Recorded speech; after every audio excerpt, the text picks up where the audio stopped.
আজ চলে এসেছি অনেকগুলো প্রোডাক্ট নিয়ে। হ্যালো গাইস, তো এটা হচ্ছে ফেব্রুয়ারি মাসের 11 তারিখের ভিডিও। তো এখানে পার্পেল দিয়ে আমি কিছু অর্ডার করেছিলাম আমার জন্য আর আমার বোনের জন্য। তো এখানে আমি ফেস ওয়াশ, সিরাম নিয়েছিলাম আর একটা ক্রিম, আর বাকি মেকআপের প্রোডাক্টগুলো ওর ছিল। তো চলো এখানে আনবক্সিং করা যাক। আর পার্পেলে তো 2-1 ঘন্টার মধ্যে চলে আসে, যেহেতু আমি রাত্রিরে অর্ডার করেছিলাম তাই পরের দিন চলে এসেছিল সকালবেলায়।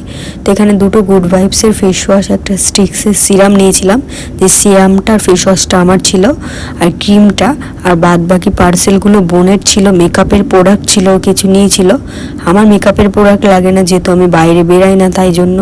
এমনি আমার ডেট ওভারও হয়ে গেছে, অনেক কিছু আছে, তো এখন আমার আর লাগে না, বাইরে বেরাই না যেহেতু, তাই জন্য।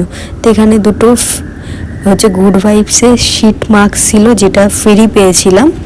তো আর এই যে এখানে দেখতে পাচ্ছ এই মেকআপ কিটটা নিয়েছিল, যার মধ্যে ছিল বিবি cream, face powder, primer, fixture, একটা ব্লাশার ছিল, লিপস্টিক ছিল, আর কাজল ছিল, মাস্কারা ছিল।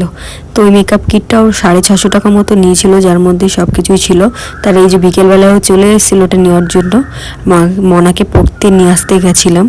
তো তারপর মনা বললো যেখানে ম্যাগি খাবো, তো ওর জন্য একটু ম্যাগি বানিয়ে দিলাম আর আমাদের জন্য একটু চা বানালাম। তারপর ওরা বসে এখানে গল্প করছিল। খাওয়া দাওয়া করার পরে ম্যাম তো এখানে একেবারে মেকআপের প্রোডাক্ট পেয়ে মেকআপ করতে আরম্ভ করে দিয়েছে, দেখে নাও। তো কেমন লাগলো ভ্লগটা অবশ্যই কমেন্ট করে জানাবে। তো চলো বাই, দেখা হচ্ছে নেক্সট ভ্লগে।